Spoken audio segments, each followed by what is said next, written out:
Hey guys, welcome back to the Hear Me Roar pod. I am Tobi and my co-host is none other than the Kate Save, which you might know her from Shark Tank. She's also founder of BeFit Foods and picked up Telstra's Business of the Year award too. Kate? Well, Tobi, you've got a super impressive CV, 25 years in global commercialisation experience, and you founded Creative Cubes, Australia's leading co-working space and real estate business. All right, let's get on with the pod. Kate, another week, another episode. Welcome back to the show. So excited for our guest today. Yeah? Who's coming on? So Dr. John Tickell. Yeah. He has authored at least 13 books that I know of. He's been on television, hosted shows in multiple countries, and someone who I met when I was a teenager, and I was so inspired. So working my 7 little casual jobs, one of my jobs was catering. We used to cater for the most beautiful homes and big extravagant functions, and so I'd gone to this beautiful home in Portsea and we were catering this function, and as I'm a teenager walking around handing out food, I'm like, oh, that's that doctor off television. And I was studying to be a dietitian, and he talks all about nutrition, so passionate about health and longevity and food, and I just kept going over and asking him if he wanted some more food because I just wanted to talk to him. And so that's 30-ish years ago. Wow, that's amazing. And the surname, so Tickell is, or affectionately here known as Tickell, but actually we have a Donna Tickell here. She works on the happiness team, and she was telling me that there's only 14 Tickells globally, and John and Donna may actually be related somehow. Super interesting. So there's not many saves, by the way, too. Is there not? Yeah. Wow. So, and Scovron, like God, there's probably 10 of us. But I kind of went outside the studio here, and Donna came up to me. She's like, "There's a John Tickell in the meeting room." I was like, "Yeah, he's our next guest." She's like, "We could be related. This is so exciting." But actually, telling some dad jokes. I won't tell it. It's not funny. So you're excited. 30 years. Excited. You've been looking up to John. Yeah.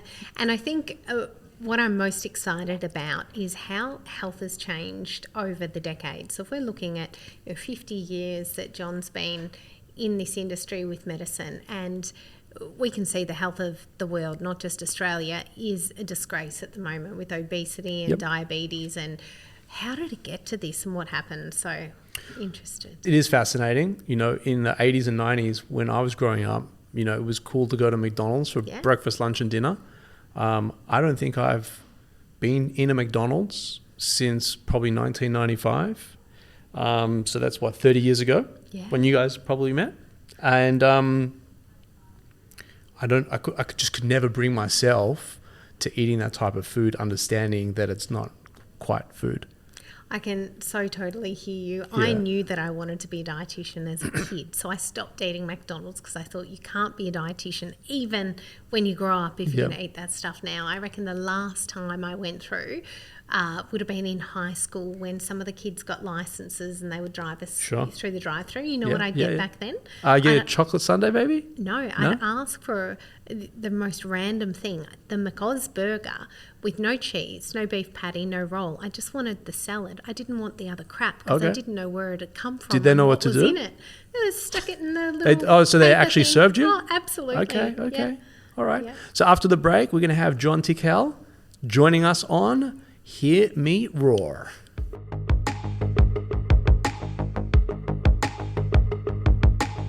Guys, you've seen me put out content for years. It all started with James Shadrach from Purpose Productions.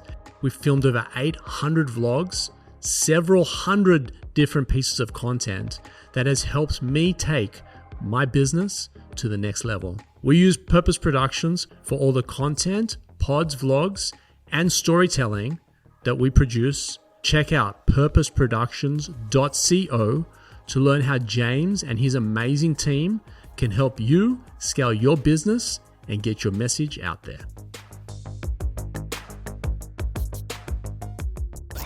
Welcome back to the show. So excited we've got our guest here today. John, welcome. Tobi, With an I. That's very kind of you. And you are Tobi I. for impact. It's you like your acronyms, right? Yeah, I love them. Yeah. Fantastic. So my co-host here has had great admiration for you for the last 30 years. That's very kind of you, Kate. I remember meeting you at a function. You were catering there. Yes. And you were Kate the caterer. Kate the caterer, and you were interested in what goes in that little hole in your face called food. Yes. And John, you have such a wonderful big family now, 12th grandchild on the way. Wow. And your beautiful wife, Sue, who I think lives and breathes your philosophy. And can you tell us what happened when you got brain cancer and how you got through that and what Sue did in the hospital? Because I just think it is the most remarkable story I've ever heard. One of the interesting things about modern medicine, on the one hand, it saved my life because I was the first patient in Australia to agree to be treated with a new immunotherapy drug. Yes. So until then, the big thing with cancer was either surgery, cut it out, or chemotherapy, drugs, or radiotherapy, which can leave with horrendous side effects. So immunotherapy, Kate, you know what our immune system is. It's the stuff inside us that resists viruses and bacteria. Like, it's interesting, during the COVID epidemic, the people with the worst immunity picked up the COVID virus, and as we get older, we get weaker in terms of immunity because we stop walking around the block and we stop eating nutritious foods. And so the COVID epidemic left us. I can't remember your question, but I'm answering in the way. How you managed your cancer. Okay, a new drug that I ticked to become a guinea pig. Yes. Because my oncologist was a Malaysian guy who'd been studying in New York, and they were testing new immunotherapy drugs. And he said, "Doctor," he said, "I think this and chemo drugs, he thinks I'm strong enough." He said, "Doctor, you're strong enough to withstand." It's interesting how many therapies damage your body. Yeah. But he said, "I think you're strong enough to withstand the new treatments, and we'll see how it goes for three cycles." And so the big tumour started to shrink. But the other problem from a holistic viewpoint was they were feeding me in the hospital. Ordinary food. Yeah. And, you know, big bowls of spaghetti, and I mean, we all know that 99% of spaghetti meals are just refined pasta, you know, sugar and fat and stuff. Yeah. So I said, no, my wife's bringing in my dinner. And the nurse said, "No, we serve you dinner." Yeah. So Sue used to bring me in a plate with at least 10 vegetables on it every night and a little bit of fish or chicken or something. And the nurses were getting a little bit upset because they said, "The doctor, your husband won't eat our food." So I was going more to the old style. And it's interesting, Kate, that you know of the blue zones around the world, the blue zones. Yes. And they're little communities around the world who live not only longer than we do, but healthier. Because we're living a tiny bit longer, although our life expectancy is flatlining. Yeah. But our health expectancy, we're getting sicker earlier.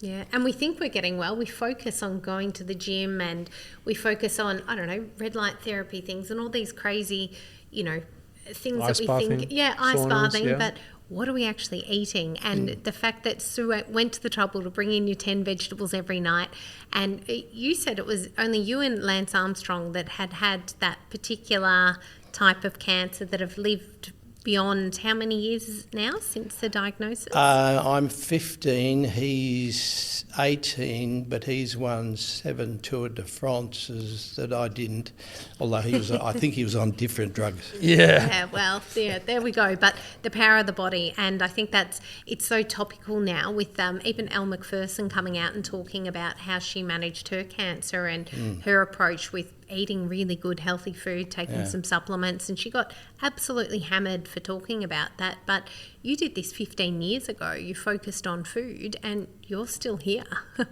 Yes, well, you see, Kate, you know, during the last 50 years, the worst killers in our society way back decades ago were infectious diseases. Now, UNICEF, 1946, the United Nations International Children's Emergency Fund, they embraced the beginning of vaccinations. And people say, vaccines don't work, they're horrible, they've got side effects. But let me tell you, is there anyone walking around there with polio at the moment? No, my grandfather had it and he was not able to walk, had a walking stick from a very early age. So I know someone who's had polio affected for the rest of their life. Smallpox, tuberculosis, like vaccinations now. Our kids don't get these sort of... there's been outbreaks, though, of whooping cough, pertussis, because people say, no, I don't want my child vaccinated. The but is, it's saved at least 2 million lives a year since 1946, vaccinations. But now we're on top of it, communicable diseases like viruses and all that sort of stuff with vaccinations. But now we've got chronic diseases. Acronym. Tobi, I call them CHAD. Cancer, heart disease, Alzheimer's, diabetes, dementia. Diabetes is the fastest growing disease in Australia now. We have a new diabetic every 5 minutes. That's wild. 10,000 a month. Wow. But what are we doing about it? It's what we're putting in our face, how much fibre, how much veggies. I mean, our kids aren't eating enough vegetables. Less than 10% of Australians have, less than 10% have the recommended daily allowance of nutrients from fruit and vegetables. I got to be honest, I know nothing about nutrition. Yeah. And it's something that I've always wanted to learn about, but it's like I haven't had the time to do it. But you know how it makes you feel. You talked about when you used to have McDonald's, you would throw up. It physically made you sick. Yeah. So you know how at it 15, feels. No, for sure. And by the way, I'm pretty health conscious, right? Yeah. I'm in the gym a lot. I am intermittent fasting. I'm doing a whole bunch of different things, but I actually don't know, truthfully, if it's good or bad. If what I'm doing is good, I'm a pescatarian, so I only eat, fish and veggies, mostly vegetarian, and fish would be the sort of protein that I would have in supplement of chicken or steak. I can't eat meat because I produce too many kidney stones. Ask the doctor. Got the doctor in the house. We don't have enough time, but I honestly, I can tell you, I genuinely, I guess from a knowledge perspective, I know nothing. From an intuitive perspective, I can tell you the food that we're eating as human beings, not me, Tobi, but as human beings, is killing us. And 70% of the food you eat is full of pesticides. No doubt. Right? Because the agricultural premise now is to spray pesticides on growing fruit and vegetables and crops to kill the bugs. Yeah. It kills the bugs. You should wash your veggies before you eat them.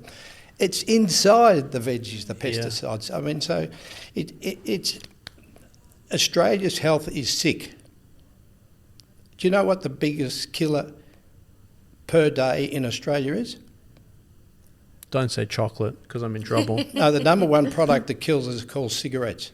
Oh, that's now, clear to me. They banned, it used to be the Benson and Hedges test thing and the Marlboro Man and on the horse and all that sort of stuff. They banned advertising for cigarettes. Yep. But you can still, 65 Australians still kill themselves every day. Yep. From the effects of cigarettes with lung cancer and all that sort of stuff. So, and now the vaping with the nicotine, all vapes have got nicotine in them, which is it's more addictive than heroin. Yep. And so the kids now, in the last 4 years, Cancer Council, there's been a spike in kids going back to cigarettes because of the addiction of nicotine. So, the health department should maybe moderate its name and say, well, we're sort of the sick department.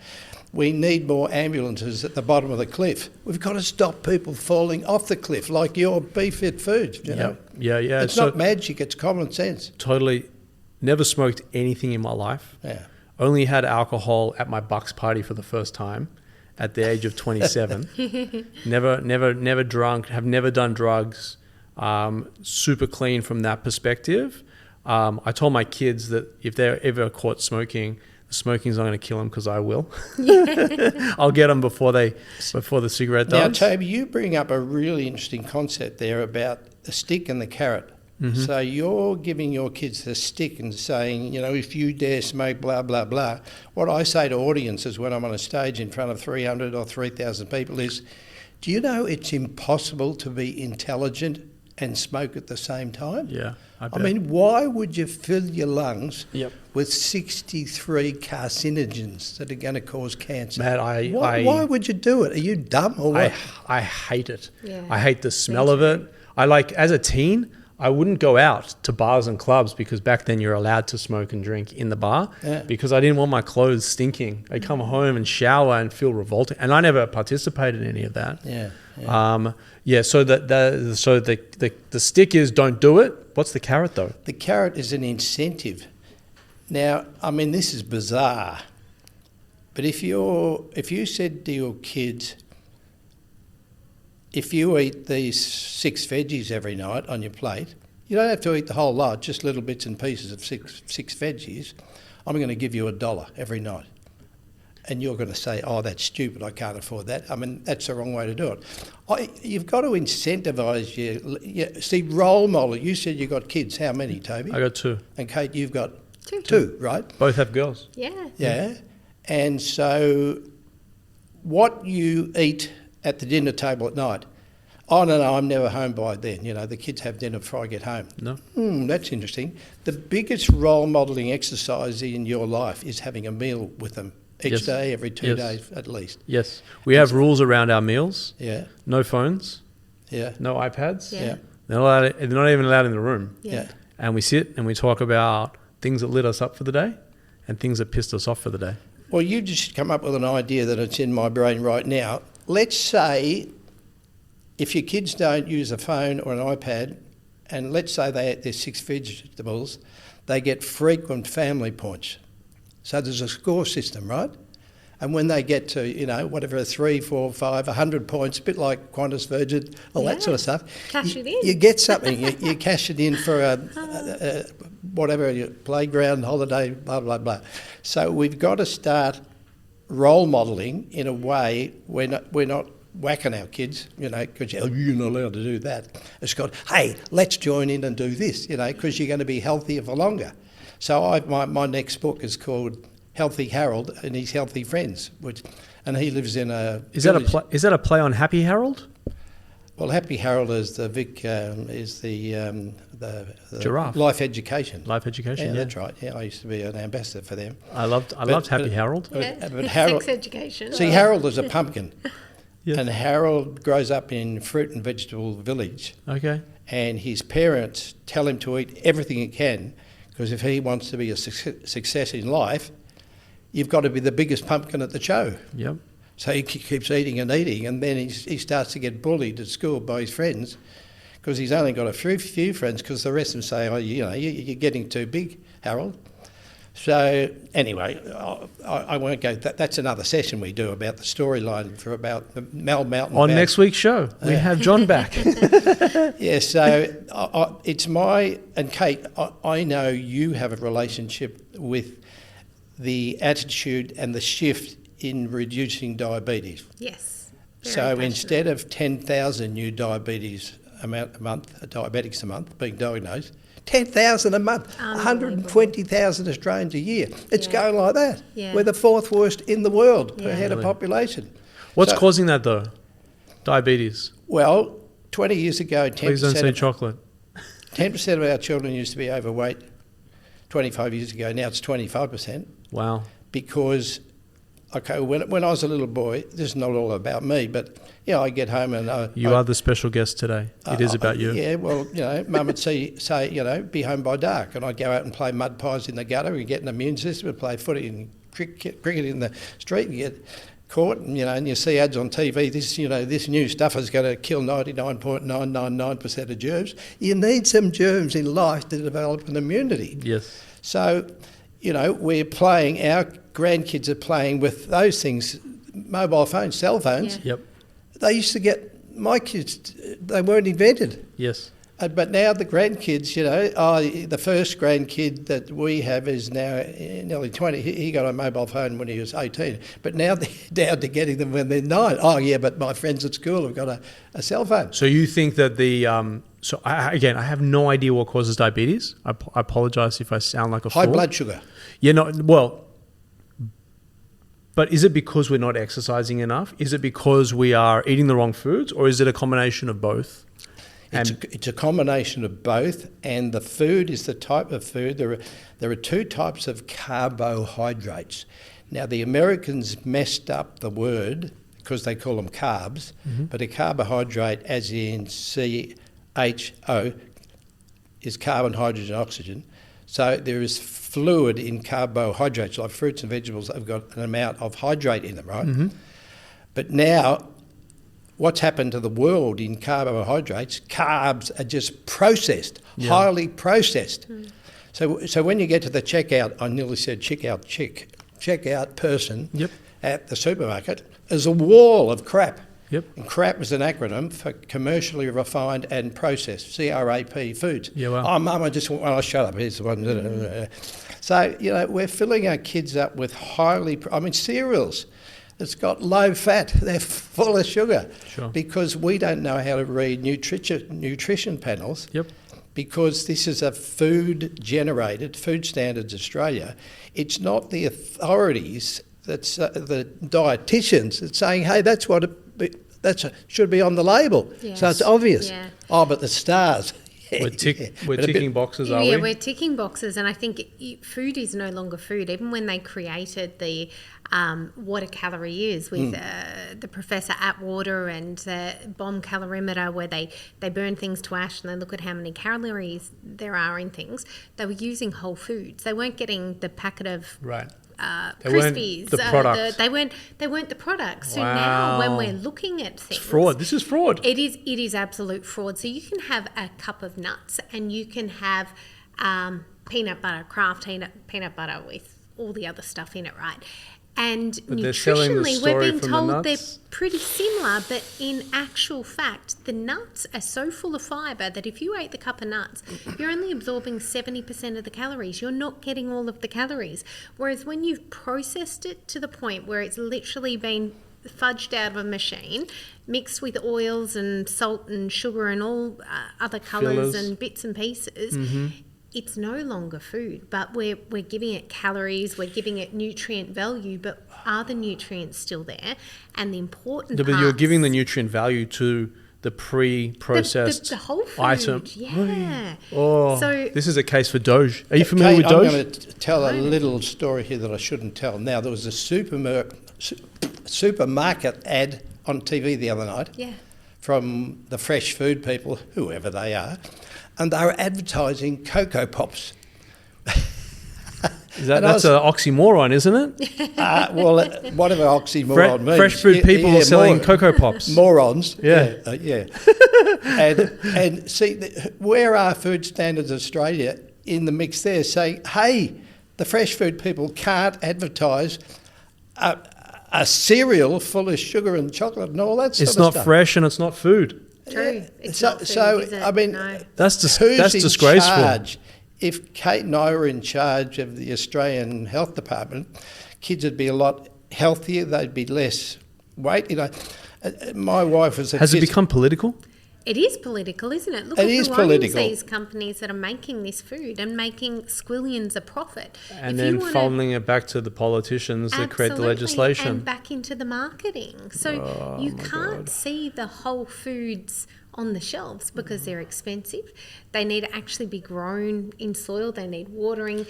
Plants need love to grow. You can't just magic them out of a machine. Well, they're injecting them and making them synthetic. Yeah. So Travis Kalanick, who founded Uber, has gone on to start a company called Cloud Kitchens, and he was on the All In Pod last week talking about how in the future, maybe 50 to 100 years away from now, you'll be able to order your food. There won't be a kitchen or a restaurant, and it'll be genetically made for you.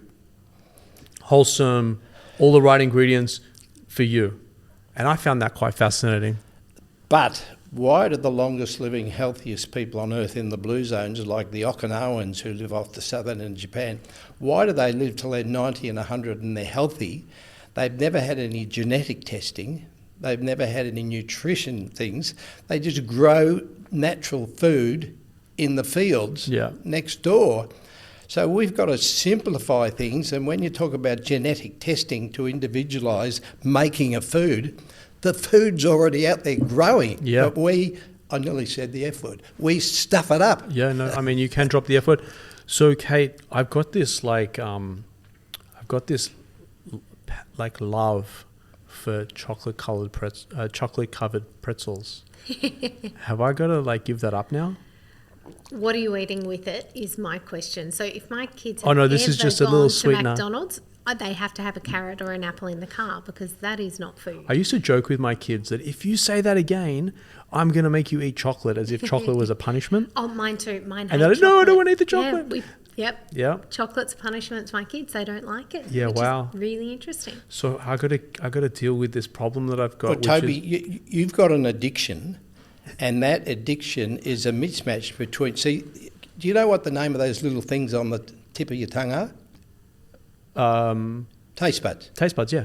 Now, you've got a mismatch between the communication between them, yes, and this is called your brain. For you sure. know that? Right. Okay, so now when you go to eat whatever you're talking about, chocolate-covered pretzels, you're letting your taste buds overpower your brain. For sure. So, you're nuts. Yeah. So it's how strong you are. Like, do you... You are on the Hear Me Roar podcast, right? Do you deliberately speed in your car through school zones? No. Why not? It's dangerous. Yeah, but there's a disincentive. You get fined $400, right? Yeah. So you've got to inbuild, if I... Oh, I have the will. You told me not to do it, I won't do it. No, you're talking about willpower. I'm talking about won't power. So won't power is not letting your tongue, taste buds, overpower your brain. Over your brain. Fair. So interesting, because you're going, pleasure, this is what I'm seeking, this is what I need. But you can tell your brain, not even food, physiologically I don't need it, doesn't exist anymore. So can I ask you another question? If we've got time. We've got plenty of time for you. Great. I hope this doesn't divorce us during our show here. I don't love food. Like, food for me is sort of like the Formula One car coming off the track to just get enough fuel put into it to go back out there. I don't snack. I don't really sort of like when we go out for dinner, I'm more excited about going out for dinner to spend time with Spike than I am about what's on the menu. I couldn't care less. Okay, you've got all the people out there. I used to do a TV show in Australia called Celebrity Overhaul, and there was a guy on it called Rex Hunt. Remember Rex? No, Rex, yep. And he lost a lot of weight, and he came into the studio one day before we were doing our thing, and he said, Doc, I've changed my mind. I don't live to eat anymore. I eat to live. That's me. Okay? So we've got to get that mantra, and I'm working with Macquarie University microbiologists at the moment. We have developed a food as medicine product, which is a mix of multi-fibres. And do you know, when you're a farmer doing fruit and vegetables, if you send a whole box full of Woolies or Coles or something, or Aldi or IGA, one of those, 15% of it gets rejected and thrown in the tip because it's got a black spot or it's bent or something like that. And the mums and dads have said, oh, I don't want that one. It doesn't look pretty. So now the farmers are getting smart, and they're doing their own, let's get rid of this one because it's going to be rejected. So this new mob, we can chat about one day if you want, are getting the raw ingredients that are being tossed out for pennies and the dollar. And then the universities are working out what part of the thrown away stuff, the fibre, natural fibres, and the soluble and insoluble fibres, and micronutrients from all the thrown away apricots and grapes and all that sort of stuff, and putting them into a situation there in a powder that you have a mix of this instead of your orange juice. See, if you have your orange juice in the morning, this much orange juice, how many oranges did you have to squeeze to get it? Mm-hmm. 3 to 4. 3 to 4. Or 5 or 6. Yeah. So you're drinking 6 times the calorie and all the fibre is in the trash. So you see, there's a new approach, a natural approach, and Kate, we should talk about this because it's mix and match. You give away, great, healthy food with all the right ingredients. Yeah. And I'm now working with the universities saying, okay, if you have this drink instead of, a big pot of juice or a Coca-Cola, a Coca-Cola has got, just a little can has got 16 or 26 teaspoons of sugar in it. But if you drink the same amount of orange juice, you've got nearly the same amount of sugar, because it's better to eat I don't want to eat an orange. It's got, So life is an interesting thing. If you took the F out of life, you're living a lie.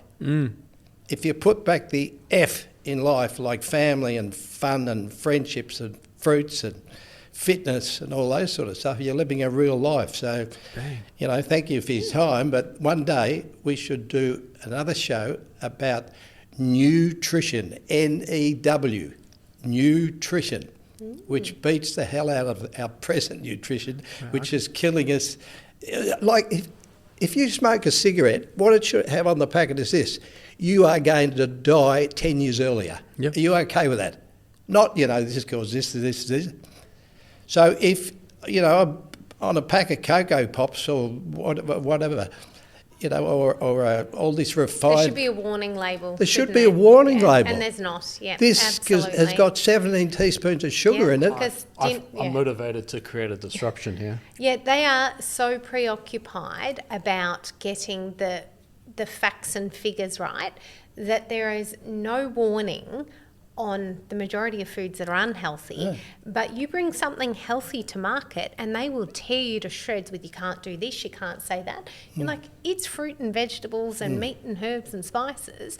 However, you can have a packet of Cocoa Pops or whatever it is there with no health warning that this will harm your health. And I think my big rant is when I look at the ready-made meal section, being in there myself, and literally you could pick up all 20 different ones in the frozen section. They'll be owned by 3 main huge corporations, and every single one of them is either pumped out of machines, they're made of very highly processed ingredients and sticky sauces and additives, and none of them actually have food that is really good for people with diabetes, knowing that 40% of the population are either diabetic or have pre-diabetes or insulin resistance. None of those meals that are there have the right balance of enough vegetables, enough protein, not too much carbohydrate, no added sugar, lower sodium. They don't actually offer the right food in the supermarket, and people walk in and they think they have a choice because they see 20 different things. There's no choice. They've already taken away the choice, and none of them have a warning. They all appear healthy. Kate, you brought up a brilliant point. Are you, trust me, I'm a doctor, are you in the age group where you can go and have a free mammogram? Yes. Yes? Yeah. I think so. I haven't had one, but I think so now. Okay, they're free for people from whatever it is, 45 but see, this is the problem. In our country and in America and all Western countries, 25% of breast cancers are now under 50. And there's people getting breast cancer under 40, because of what we're doing to our lives. Yeah. So we've got to reduce the age at which you could get a free mammogram. But you mentioned pre-diabetes. There are 2 million Australians with a blood sugar which is pre-diabetic. Yeah. So one day they're going to be diabetic. Yeah. Where can you go and get a free blood sugar test? So, see, we've got to start preventing rather than curing. Yeah. So I'll leave you, delightful people, with one question. Tobi and Kate, if you had the choice between increased life expectancy and increased health expectancy, which one would you choose? Health. Absolutely health. Yeah, so 99 out of 100 when I ask that question at conferences want more health expectancy. So what are we doing to ourselves and our kids? We're doing the opposite to what we should be doing. Bang. Thank you. That was amazing. Yeah. Guys, we're going to take a quick break and we'll come back and wrap up the show. weareluna.co is a great place for you and your business to start off with phenomenal accounting and legal services. So if you're a startup or a scale-up looking for legal and finance support, or alternatively looking to raise capital, weareluna.co is where you need to be starting off. Kate, I am so disappointed in the world that we live in right now. It's very sobering, so to speak, when you start looking at the size of the problem that actually affects 100% of people, because at some point we all age, and as we age, the rate we age at is due to what we're eating in our lifestyles. So it's affecting everyone, yet not many people are doing anything about it. Disrupt this. What are you going to do with it, Tobi? I asked my kids over the summer if they would support me to run for, not for president, but for premier and then prime minister. Yeah. And they said no. Oh. They said they didn't want the exposure to the family and they didn't want the disruption. Fair enough. But I am so motivated to want to try and turn this thing on its head. Yeah. I'm not the doctor, I'm not the scientist, I don't know enough, but I feel like we have slipped. Well, I've seen it during COVID that society, we really gave way to these politicians who had their way with us as human beings. Yeah. Forget about states and this and that and blah, blah. They had their way with humans. Yeah. They ripped people's lives apart. Absolutely. And now to learn from John and yourself on today's pod about how companies are getting away with underserving the people, their customers, making mega profits, which are then lining the pockets of politicians to just keep the charades going. It really, really breaks my heart. And do you really, know what really kills does. me the most is the down, the cheaper. When would you go for the cheapest of other things other than food? And if food becomes your cells in your body, they are part of you. They control your health, your longevity, they control your cognitive ability, and we're going down in price, which means we're going down in quality and down in nutrition. Why is that the key factor when we're making choice about food to have the cheapest, nastiest crap on the market? Yeah, I think you need to watch this space. Yeah. Because I'm like a raging bull right now. I mean, serious. I've actually been watching the last since Inauguration Day, since Donald Trump got into presidency. I'm not interested in the politics, Couldn't care less about the politics. I don't care about what you think of who he is or who he is not. I am really interested in what Vivek and Elon are doing right now, which is Doge. Yeah. And what they're doing is they're uncovering all of this corrupt spending, which ties into the conversation today. They're uncovering the corrupt spending that is influencing the macro environment and actually hurting every single person. And our tax dollars are being funneled into this sort of machine. Mm-hmm. I really do hope that we are in a moment in time that my mum used to say, Tobes, keep your shit clean because the truth always comes out in the end. Yeah. And I can see it unfolding. And from this conversation with John and understanding a little bit more about what you're doing in your world. Health is wealth. Yeah. So forget about the wealth without your health, because you'll be rotting away in a hospital bed. Yeah. Someone will be wiping your bum and you won't be able to use that wealth. If you do not take health with you for the rest of your life as your first priority, there's no point in having the wealth. Yeah. And I think like there's ebbs and flows here. Yeah. But if you can do 5 days of really good, clean stuff, I think your future self is going to really, really thank you.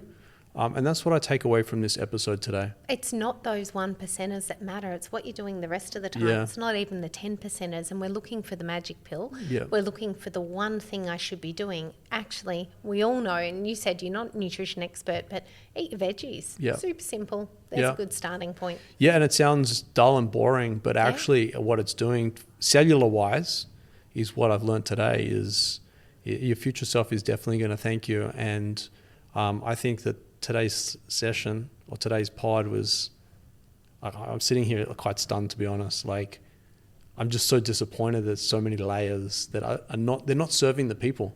You know, I started Creative Cubes, not to give it a plug, but I started Creative Cubes because I wanted to serve the underserved. Yes. I wanted to give ma and pa or the tabletop business or the startup or the kid with an idea an opportunity to be surrounded by like-minded go-getter people. And now I feel like that mission and vision, I feel like it needs to carry forward and go a little bit broader and really like disrupt, firstly the politicians, and then go after the companies that are really doing damage to the people, because there's no warnings and people are being fed the marketing machine, not the truth. Yeah, and I feel like I've had kidney stones. I've touched on it previous episodes with us here on the pod, but I've had kidney stones. And I thought that I was eating healthy. I thought that a high protein diet was good for my muscles. So I had protein shake for breakfast. I'd have something chicken or steak for dinner, and Sim would cook some sort of chicken or steak for lunch, and then for dinner do something the opposite. If I had steak at lunch, I'd have chicken at dinner, or vice versa. I thought that was healthy because that's what the propaganda that I was fed to understand to be healthy. And I ended up 4 kidney surgeries because I couldn't pass stones because my protein was way too high for my body to be able to. And I'm sure there's more to it than that. We don't need to go into it on this episode. Story. That's my story. Yeah. I just watch this space. I'm feeling like a raging bull right now. I've got to calm my emotions, but I feel like I want to kind of get in there somehow and turn this machine off. Children's futures depend on this. I've heard that before. They do. I never really understood it. I heard it and I get it, but like understanding what like my daughter this morning, she got up and had some breakfast. I'm like appalled now thinking about what she consumed for breakfast, thinking she's going to get a bit of food into her. Have you heard what type 3 diabetes is? Yeah. Alzheimer's, dementia, poor food, unfortunately, poor we're cognition. suffering. Yeah, we're suffering with dementia in my mother-in-law at the moment. Yeah. And tend to think, sure, some of it's genetic and some of it's circumstances and this and that, but 90% of it could have been prevented just with a bit of education around what to do and what not to do. I think it's really powerful. That's been another incredible episode. I think we need to have John back on the show. Love that. Maybe in a few months we'll have him back. We can talk about more because for now, I need to sort of focus on what's in my pantry and look after the girls. Let's digest that. All Thanks, right. Tobi. Thanks, Kate.